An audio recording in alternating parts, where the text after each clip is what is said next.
Gostaria de saber qual a principal pergunta que o senhor faria a Lula essa noite. Teria muitas perguntas para fazer para ele. Eu acho que a mais importante é sobre aposentadoria. Nós temos uma massa grande de aposentados, pensionistas, servidores, aposentados rurais, entre outros. O Lula nunca foi afeto ao mercado, nunca teve preocupação em colocar bons ministros da economia. E, aliado a isso, tivemos uma corrupção sem tamanho no governo Lula. E quando se fala em aposentado, eu queria citar aqui os aposentados dos Correios, os aposentados da Petrobras e também da Caixa Econômica Federal. Como é que ele tratou os aposentados? Ele nomeou para os respectivos fundos de pensão, para administrá-los, pessoas que, na verdade, eram bandidas. Ao longo do governo Lula e parte de Dilma, eles saquearam os fundos de pensões. E as pessoas estavam ameaçadas a não ter mais aposentadoria. Petrobras, Banco do Brasil e Correios.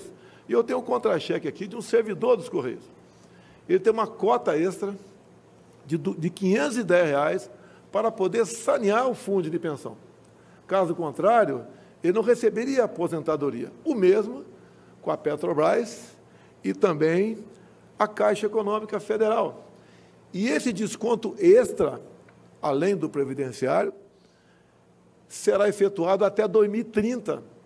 Ou seja, o PT quebrou 3 fundos de pensão. E dizer a vocês, pessoal do BPC, os aposentados, o pessoal da nossa Previdência, servidor público, civil e militar, a administrar o Brasil dessa maneira, e como ele não gosta de mercado, ele não é ligado à economia, haja visto que até o momento ele sequer sinalizou para todos nós quem seria o seu ministro da Economia. Isso tudo seria quebrado em poucos anos. Se o PT voltar a administrar o Brasil, ele vai quebrar tudo aqui no Brasil. E, obviamente, os fundos de pensão. Obviamente, o dinheiro que nós arrecadamos para pagar você, aposentado rural, você, aposentado do INSS, você, servidor público, civil e militar. E eu perguntaria para ele, Lula, você não deveria estar em casa, já que você foi agraciado por amigo lá do Supremo Tribunal Federal? Você não tem vergonha de deixar esse legado para nós e estar disputando uma eleição novamente? Presidente, que avaliação o senhor faz da atitude do ex-deputado Roberto Jefferson, hoje pela manhã, que recebeu a bala agentes da Polícia Federal que tentavam efetuar a prisão dele depois das ofensas à ministra Carmen Lúcia do Supremo e também do descumprimento das medidas que definiam a prisão domiciliar dele. Eu pergunto, o senhor teme que isso respingue negativamente na sua campanha? E mais, o que é que o senhor diria ao eleitor que insiste em apoiar atitudes como a do ex-deputado? Olha, tão logo tomei conhecimento, foi feito contato com o ministro da Justiça, que é um delegado da Polícia Federal, Anderson Torres, para que ele acompanhasse o caso, se deslocasse para perto do episódio, como ele foi para Juiz de Fora, e disse para ele que o tratamento dispensado ao senhor Roberto Jefferson deveria ser o de bandido, porque quem atira em policial, bandido é. E, obviamente, eu não poderia falar nada mais com a imprensa, porque a captura do Roberto Jefferson estava em andamento.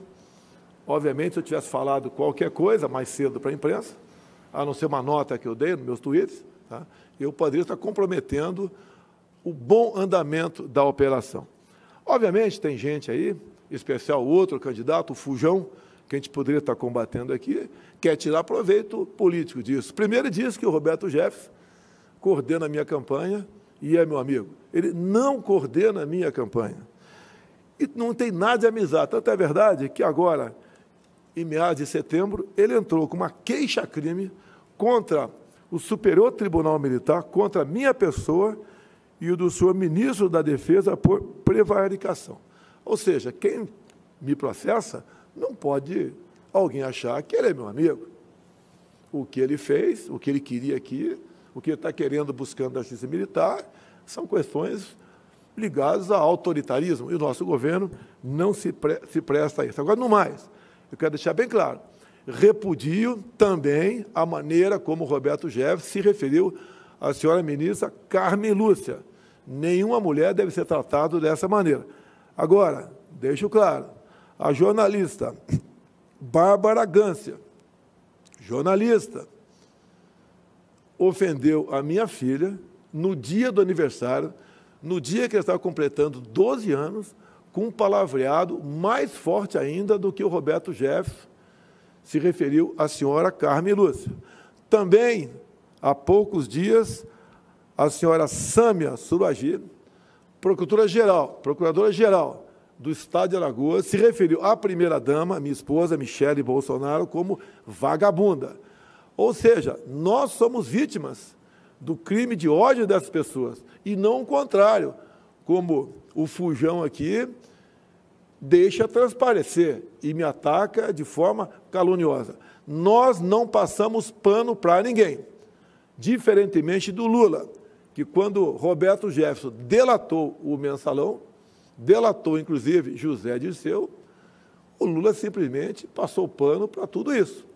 Nós não somos amigos, nós não temos relacionamento e tratamento para pessoas que são corruptas ou agem dessa maneira, como o Roberto Jefferson agiu, xingando uma mulher e também recebendo a bala policiais, o tratamento que será dispensado pelo governo Jair Bolsonaro será de bandido. Assim foi feito, ele foi detido agora, final da tarde, e já encaminhado para a Superintendência da Polícia Federal do Rio de Janeiro. No mais, o Anderson Torres não participou, não foi a Levi Gasparian, e ele, a preocupação dele agora, como determinei, é cuidado com os 2 policiais que foram vitimados por Roberto Jefferson. Como é que está a saúde deles e como nós podemos melhor acompanhar a recuperação desses 2 policiais. Presidente, eu gostaria de insistir na questão dos ataques, mas entre as campanhas, se a gente perceber o número de eleitores que simplesmente decidiu não votar no primeiro turno, mais de 30 milhões de brasileiros, é muita gente. Nesse segundo turno, há uma parcela desse eleitorado preocupada com o nível do debate entre o senhor e o candidato Lula do PT. O TSE chegou, inclusive, a entrar no jogo, fazendo um apelo pelo fim dos ataques na TV. Eu gostaria de saber, o senhor se comprometeria com isso nessa reta final das eleições? Como é que o senhor classifica até aqui o nível desse embate? Não há nenhum ataque meu a outro candidato. As inserções que nós colocamos nas televisões em grande parte, vídeos do próprio Lula. Ele falando, por exemplo, que a questão do aborto é questão de saúde pública. Quando nós o chamamos de descondenado, é verdade. Quando nós falamos que ele foi condenado, que foi chefe de uma organização criminosa, isso é verdade. Quando o partido dele apoia ideologia de gênero, é verdade. Nós não mentimos. Nós não precisamos mentir para mostrar o caráter do Fujão. É só falar a verdade. É uma pessoa que não tem qualquer respeito com a família, com pastores, com padres, que apoia ditaduras fora do Brasil, como a de Ortega, que persegue padres, que expulsa freiras, que corta canal de televisões, como a da CNN, entre outras coisas. Isso não é baixar o nível, é mostrar a verdade do que foi o governo Lula. Mostrar a delação de Palocci, contando em detalhes como Lula recebia dinheiro até dentro do próprio avião presidencial, isso não é atacar o presidente. Mostrar a corrupção de várias estatais, como Petrobras, 900 bilhões de reais de endividamento, BNDES, 400 bilhões de reais. E quando se fala em BNDES, mostrar, em especial para o povo mineiro, que em Belo Horizonte não tem metrô, mas dinheiro nosso do BNDES, Lula mandou para Caracas, capital da Venezuela. Lá tem um metrô maravilhoso. Mostrar para a população que o dinheiro do BNDES para fazer o Porto de Mariel em Cuba, Cuba se comprometeu em não pagando o empréstimo, não pagou, nos ressarcir em charutos. Isso é um deboche. Confesso, Edu, se eu não tivesse visto o contrato, eu não acreditaria. Então, nós não temos ataque, mostramos as verdades apenas do que aconteceu no governo do PT. Inclusive dizer que no meu governo, 21 e 22, tivemos a pandemia, lamentamos as mortes, mas o Brasil criou 3 milhões de empregos. Em 2015 e 16, governo Dilma, que o Lula tinha uma tremenda participação, perdemos 3 milhões de empregos no Brasil. Isso é a maneira de administrar. Ele não administra, não é gestor, é um mandão, é um gastão. Tanto é que ele fala que vai acabar com o teto de gasto. Ou seja, é aquela pessoa em casa que vai falar, olha, eu vou gastar mais com o arrecado, se faltar dinheiro eu pego empréstimo, recorro à agiota, isso acaba um dia, leva à falência aquela pessoa. É a mesma coisa no Brasil. Se o Lula continuar administrando o Brasil como fez nos seus 8 anos e mais 6 de Dilma, o Brasil quebra. Um país riquíssimo fará com que o seu povo viva uma situação de miséria. Como, por exemplo, ele apoia o regime de Nicolás Maduro. E Maduro, juntamente com Chávez, né, que o antecedeu, quebrou a Venezuela. A Venezuela é o país mais rico do mundo em petróleo, e hoje é um país com o povo mais pobre do que o povo haitiano. Nós não queremos isso para o Brasil. Então, quando você fala em estilos, primeiro me acusam de tudo. Tudo eu sou responsável. Tudo tem um motivo para me acusar, para buscar o desgaste. E você, eleitor?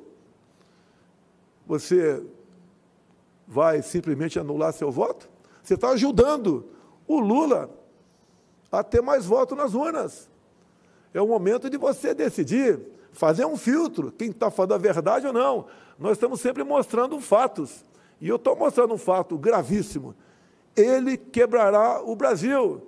O próprio Henrique Meirelles falou há pouco, em matéria, se eu não me engano, no Poder 360, onde ele diz que não decidiu ainda pelo futuro ministro da Economia.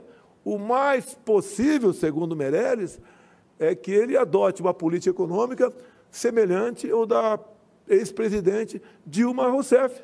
Lá atrás, o Palocci foi o ministro voltado para a corrupção. E o da Dilma, o Manteiga, foi para, simplesmente, a péssima gestão. Tanto é que o Brasil entrou em recessão em 2015 e 2016. Gostaria agora de falar sobre alguns temas que o próximo presidente da República, o senhor, se for reeleito, terá que enfrentar. Gostaria de começar sobre lei e ordem. Há tempos existe um debate sobre a redução da maioridade penal. E há a informação de que o senhor apresentaria um projeto de lei nesse sentido num eventual segundo mandato. Os críticos dessa proposta, sobretudo, falam sobre o sistema que não estaria preparado para isso, ou até mesmo sobre a superlotação que isso causaria nos presídios. Que argumentos a favor da proposta o senhor traria para o debate? A redução seria para os menores, 16 e 17 anos. Sempre lutei por isso, desde 91, quando cheguei à Câmara dos Deputados. Essa parcela de jovens, 16 e 17 anos, que é uma parcela muito pequena dos infratores, equivale a aproximadamente 0,2%, ou seja, cada 1.000, 2 jovens teimam em cometer crimes. E incentivados pelo fujão. O Lula sempre defendeu ladrões de celular, dizendo que ele estava roubando o celular para ganhar um dinheirinho, dando força a esses menores ladrões. Lugar de moleque dessa idade é para estar na escola. Agora, essa minoria que faz maldade, mata nossos filhos por aí, roubam, sequestram, estupram, o lugar dele na cadeia. Se lá está muito cheio, é problema dele. Eu prefiro lá na cadeia cheia do que aqui fora cometendo crime. Agora, a grande maioria da garotada, 16, 17 anos, caso quisesse e fosse aprovado nos testes, poderiam ter a sua carteira nacional de habilitação como prêmio. Hoje a gente vê jovens, de vez em quando, dirigindo por aí, sem habilitação, obviamente, por causa da idade, e entrando aí como infrator. Vamos botar na cadeia quem tem que botar, quem comete esses crimes, em especial os crimes hediondos, e quem é um bom garoto que tenha a sua recompensa com a Carteira Nacional de Habilitação. Esse seria o teor da proposta, então? Apenas para alguns tipos de crimes, crimes hediondos? A ideia é para crimes hediondos, para a gente não generalizar muito essa questão. Se bem que furto de celular não entraria nisso, mas o roubo, né, o latrocínio entraria. O latrocínio é crime hediondo. Então, não é que essa minoria pode continuar furtando o celular por aí. Mas saber, tá, nesse primeiro momento, é que aqueles que cometessem crime hediondo iriam para a cadeia. E aí entra aquele elenco de crimes hediondos que realmente, como tráfico de drogas, sequestro, roubo seguido de morte, os ladrões de celular, protegidos pelo ex-presidente Lula, protegido não, estimulado para ele cometer esse tipo de crime. Há uma diferença enorme entre eu e Lula. Quando alguém, né, comete algum crime, não interessa quem seja esse alguém, nós afastamos, nós incriminamos. Para eles, a lei. Já o outro lado, não. Ele passa pano, ele trata bem, como sempre tratou bem Roberto Jefferson e José Dirceu. Um delatou o outro. Roberto Jefferson contou com detalhes as roubalheiras que acontecia no Brasil, das malas que ele recebia dinheiro para comprar apoio parlamentar. E eu estava dentro da Câmara. Acompanhei tudo isso. Fui em várias sessões de CPIs, acompanhando o que estava acontecendo. Então, há essa diferença enorme entre eu e o Lula. Do nosso lado, a honestidade, a decência. 3 anos e 10 meses sem corrupção. E, se porventura acontecer, ajudaremos a investigar. Conosco, corrupção zero. Você pode notar claramente com números. Antes de mim, as estatais davam pequenos lucros ou até mesmo prejuízo.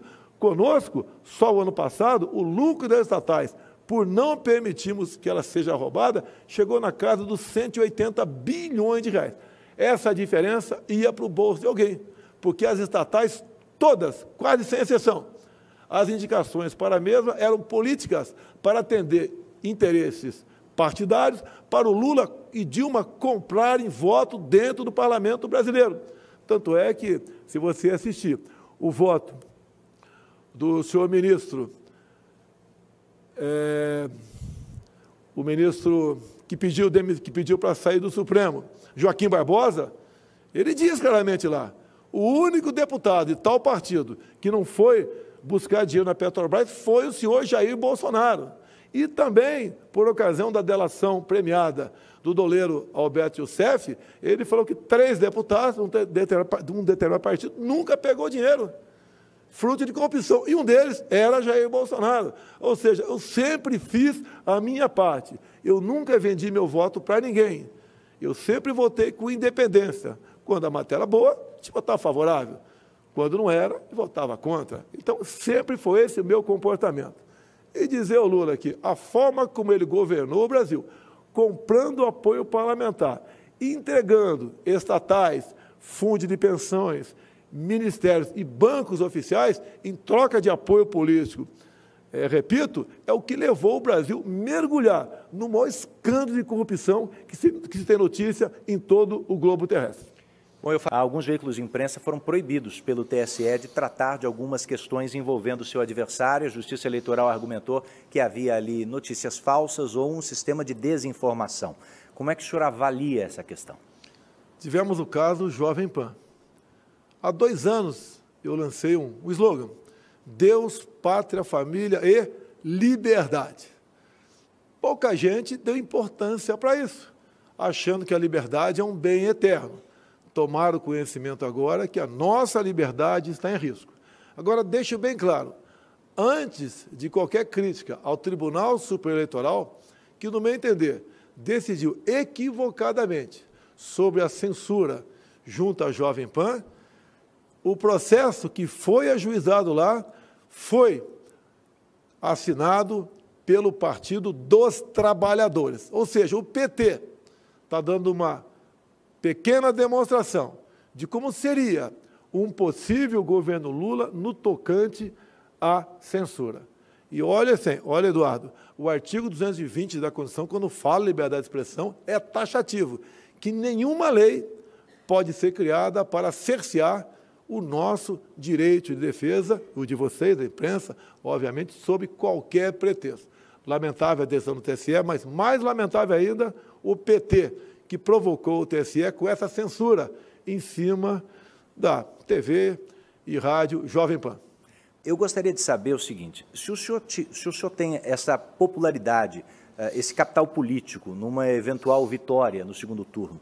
A minha pergunta é, o senhor está satisfeito com o orçamento secreto? Porque o senhor teria, em tese, condições, inclusive, de maioria no Congresso para redistribuir o controle desse dinheiro. Vai lidar como com isso? Eu perdi poder. Para esse ano serão aproximadamente 19 bilhões de reais, que quem vai distribuir pelo Brasil vai ser o relator. Ele pode achar que tem seus méritos tocante a isso.